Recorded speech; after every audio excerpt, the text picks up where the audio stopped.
نوجوان ہمارا طبیعی دوست گلاسگو میں رہتا تھا، وہ بیمار ہو کے ہاسپٹل گیا ہے، تو اس کی جو اٹینڈنٹ نرس تھی اس نے 3-4 دن کے بعد کہا کہ آپ مجھ سے شادی کریں گے؟ اس نے کہا میں مسلمان ہوں، تم کرسچن ہو؟ کہا میں مسلمان ہو جاؤں، اگر آپ شادی کرتے تو میں مسلمان ہوں۔ اس نے کہا تم کس وجہ سے مجھے یہ پیشکش کر دیں؟ وہ کہنے کہ میں 3 دن سے تمہیں دیکھ رہی ہوں تو کہ تم نے ایک دفعہ بھی نظر اٹھا کے مجھے نہیں دیکھا، میں نرس ہوں، میری زندگی یہاں گزری ہے، میں نے کوئی نوجوان ایسا نہیں دیکھا جو لڑکی کو دیکھ کے نظر جھکا لیتا ہو، میں پہلی دفعہ اپنی زندگی میں کسی کو دیکھ رہی ہوں کہ جب اس کے سامنے میں آتی ہوں تو اس کی نظر جھک جاتی ہے، تو مجھے یقین ہو گیا تیرے اندر سچائی ہے۔ تو مسلمان ہو گئے۔ اس نے آگے کتنی بچیوں کو مسلمان کیا۔ پھر اشفاق احمد صاحب مرحوم تھے، یہ ڈرامہ رائٹر، ان سے اچھی سلام دعا تھی میری، تو ایک دن مجھ سے کہنے لگے کہ میں تبلیغ کے کام سے متاثر ہوا ہوں انگلینڈ جا کر، پاکستان میں نہیں، انگلینڈ جا کر۔ تو میں ایڈمبرا میں پارک میں بیٹھا تھا، میری بیوی میرے ساتھ بیٹھی تھی، تو ایک جماعت آئی، انہوں نے آ کر اذان دی مغرب کی اور نماز پڑھی۔ نماز کے بعد 13-14 لڑکیاں بھاگ کے آگے آئیں ان سے بات کرنے کے لیے، تو میں نے بیوی سے کہا آؤ سنو یہ کیا کہنے کہتے ہیں، تو کہا ہم دونوں بھی پہنچے، تو جس نے جماعت کرائی تھی اس کو ایک لڑکی آگے بڑھ کے کہتی آپ کو انگلش آتی؟ کہی آتی ہے۔ کہی آپ نے کیا کیا ہے؟ کہی ہم نے اپنی عبادت کی۔ تو وہ لڑکی کہنے لگی آج تو اتوار نہیں ہے، تو اس نوجوان نے کہا کہ جی ہم دن میں 5 دفعہ کرتے ہیں، صرف اتوار کو نہیں، روزانہ 5 دفعہ۔ وہ لڑکی کہنے لگی یہ تو بہت زیادہ ہے، آپ اس کو کیسے نبھاتے ہیں؟ تو اس نے اس کو جواب دیا، 2-3 سوال اس نے اور کیے، جواب دیا۔ تو کہنے لگی اچھا بہت مہربانی، اس نے سے ہاتھ بڑھایا آگے ملانے کے لیے تو وہ نوجوان کہنے لگا میں آپ سے معافی چاہتا ہوں، میں آپ کو ہاتھ نہیں ملا سکتا۔ تو اس لڑکی نے کہا کیوں؟ کہ یہ ہاتھ میری بیوی کی امانت ہے اور کسی کو نہیں لگ سکتا۔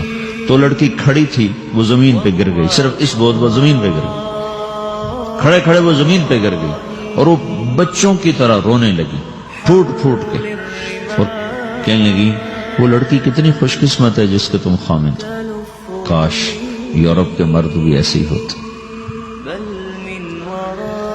جس رب نے نفسیات بنائی ہے وہ اگر کوئی عورت کپڑے اتار دے تو اس کی نفسیات بدل جاتی، چاہے وہ مغرب میں پیدا ہو چاہے وہ مشرق میں پیدا ہو۔ عورت کی نفسیاتی حیا ہے اور وفا ہے، کسی وفادار کی تلاش ہے، تو وہ اس کو پتہ بھی نہیں ہے کہ مشرق کا حیا کیا ہے، لیکن وہ اس کو اللہ نے عورت بنایا ہے، اس کے اندر کی وہ نہیں مر سکتی چیز۔ کاش یورپ کے مرد بھی ایسے ہوتے۔ اور آنسو پوچھتی ہوئی وہاں سے اٹھ کے چل دی۔ تو اشفاق صاحب مرحوم کہنے لگے میں نے اپنی بیوی سے کہا بانو آج وہ تبلیغ ہوئی ہے کہ لاکھوں کتابیں بھی چھپ جاتی، وہ کام نہ ہوتا جو یہ نوجوان اپنے عمل سے کر لیا۔ تو میرے عزیزو کٹی پتنگ نہ بنو، اپنی کٹی پتنگ کی منزل کوئی نہیں رہتی۔ اللہ اس کے رسول کے ہاتھ میں اپنے ڈور دے کے چلو، اللہ اس کے رسول کی غلامی میں اپنے آپ کو چلاؤ تو اللہ تمہیں بھاگ لگائے گا، عزت بھی دے گا۔ اپنی منمانی میں کوئی راحت نہیں، اللہ کی قسم کوئی راحت نہیں۔ 6 بر اعظم پھر کے تمہیں بتا رہا ہوں کہ جو اپنی ترتیبوں پر چلنے والوں کے دکھ آپ لوگ اندازہ نہیں لگا سکتے۔ چلنا ہے تو اللہ اس کے رسول کی زندگی کو اپنا کے چلو، اللہ تمہاری دنیا بھی سکھ والی بنائے گا، آخرت بھی سکھ چین والی بنائے گا۔ لیکن یہ سیکھنا پڑے گا، سیکھنا پڑے گا۔ تبلیغ اس کو سیکھنے کی محنت ہے اور اس کو آگے پہنچانے کی محنت ہے۔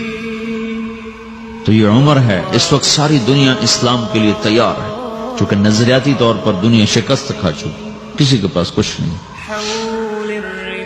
تو ہمارے پاس ایک ایسا خوبصورت نظریہ ہے کہ جو ان کو بڑی تیزی سے اپنی طرف کھینچ سکتا ہے، اور اللہ کا احسان ہے کہ تیزی کے ساتھ نسلوں کا رخ اللہ کی طرف ہو رہا ہے۔ تھوڑی ہمت کرو، چھٹیوں کا وقت تبلیغ میں دو، باقی وقت اپنی تعلیم کو دو، گھر جاؤ تو ماں باپ کے خادم بن کے رہو، نوکر بن کے رہو۔